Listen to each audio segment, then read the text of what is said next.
yang ilmunya kurang, jarang ikut majelis taklim, tidak tahu kalau itu menyesatkan, apalagi ditambah akidahnya lemah, ya wassalam, ya kena ketipu, ya apes, bener. Kesiannya apa? Udah tergadaikan akidahnya, ya dia melakukan hal yang dibenci oleh Allah, yaitu syirik. Syirik, dia percaya tuh orang menyembuhkan, padahal caranya salah.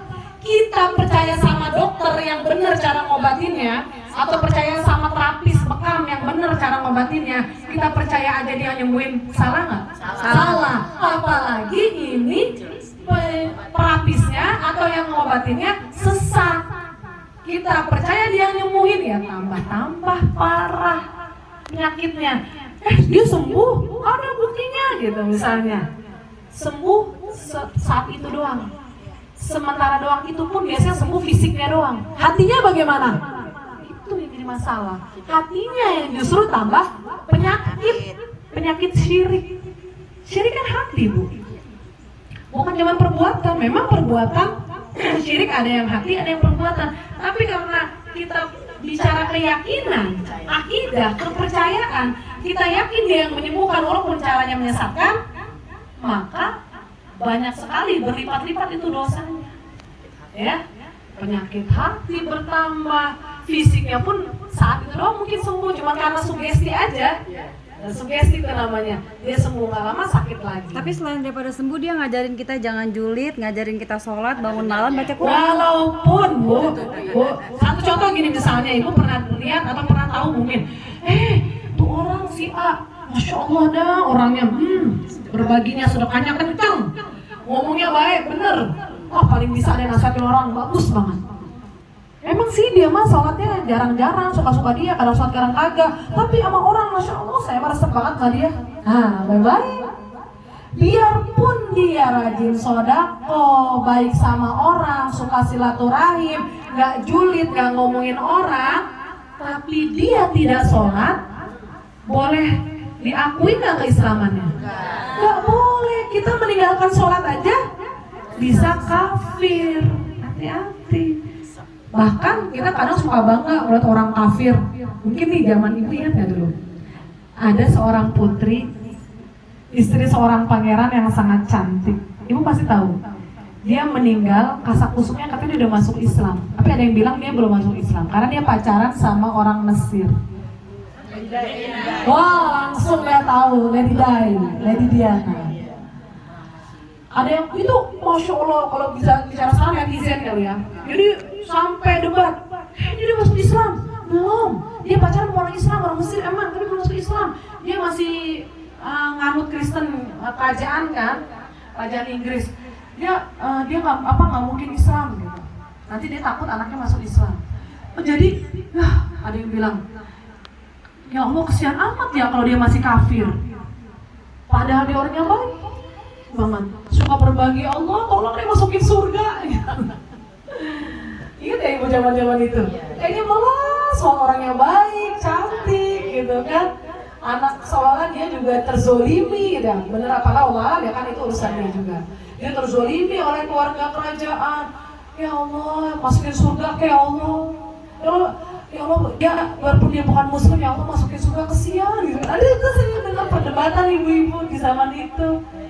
Ya padahal kita yakin tiket masuk surga adalah Islam, syahadat. Ya, setelah kita bersyahadat, kita baru masuk Islam. Nah makanya nih Bu, nih bicara syahadat, mumpung ngomongin syahadat pas banget.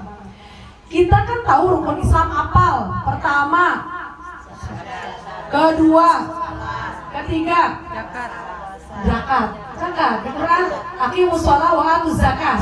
Zakat dulu setelah sholat, baru puasa dan haji. Kita apal nih rukun Islam. Wah, kita praktekin semua.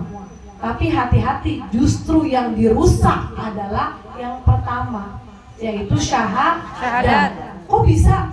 Karena orang-orang yang menyesatkan di luar sana, yang punya propaganda ingin melemahkan muslim, mereka tahu ketika syahadatnya lemah, ternodai, maka sholat, zakat, puasa, hajinya gak akan diterima. Bagaimana syahadatnya terdonai? Bagaimana syahadatnya sesat? Bagaimana syahadatnya rusak? Karena dia sudah berbuat syirik.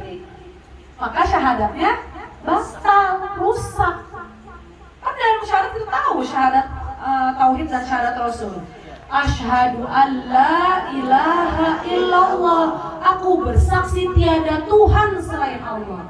Tapi ketika dia meyakini yang menyembuhkan bukan Allah, orang yang menyembuhkan adalah selain Allah, itu aja sudah musyrik. Ya, hati-hati. Itu perkara sepele ya.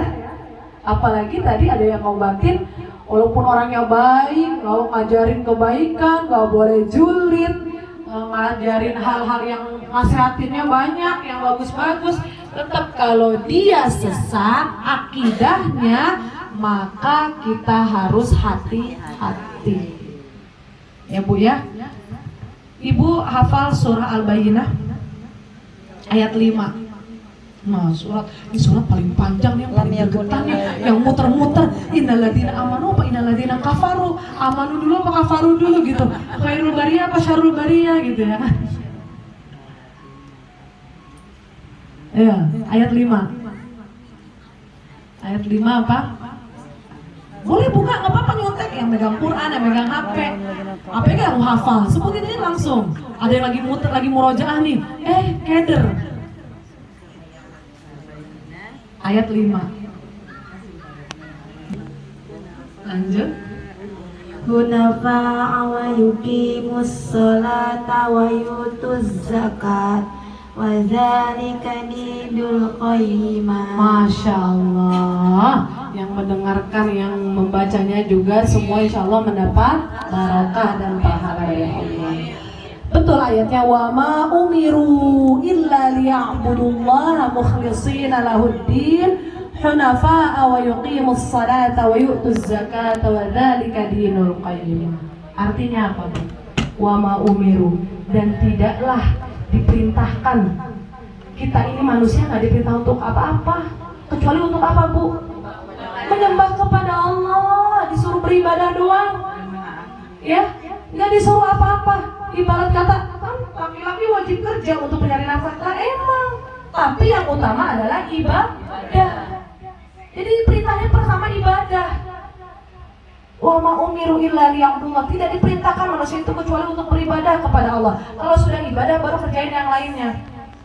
Illa liya'budullah, ibadahnya yang bagaimana? Apakah sekedar ibadah? Itu dijelaskan.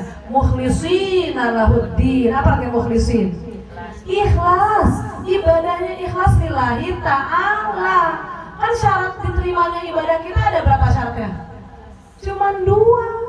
1, ikhlas karena Allah. Yang kedua, sesuai atau ittiba Rasulullah, mengikuti ajaran Rasulullah. Itu disuruhnya. Kita ikhlas lahuddin hunafa'a wa yuqimus sholata wa yu'tuz zakata wa dzalika dinul qayyim. Itulah agama yang lurus.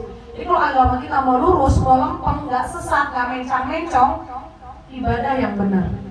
Ya, ikhlas karena Allah. Kalau misalnya masih belepotan baca Al-Fatihahnya misalnya, masih belum benar baca doa-doanya, mendingan kita mau berusaha. Dan yang penting ikhlas, daripada kita udah hafal doa-doanya, udah ngotok dari luar kepala, bacanya ngebut. Kemarin kalau anak lagi sholat, aku baca, kalau sholatnya cepet, kan hafal mah. Mama juga jajan gitu, buku cepet amat sholatnya, kan hafal. Ya, jadi ibu-ibu kita semua ketika sholat berusaha sebisa mungkin khusyuk, fokus, dan tumakninah. Nah ini gerakannya nih, seringkali kalau kata ibu mertua saya kayak capung cebok. Harus capung cebok. Tahu ya Bu ya, capung kalau terlalu kerain capung cebok gitu doang. Ya, jadi terburu-buru.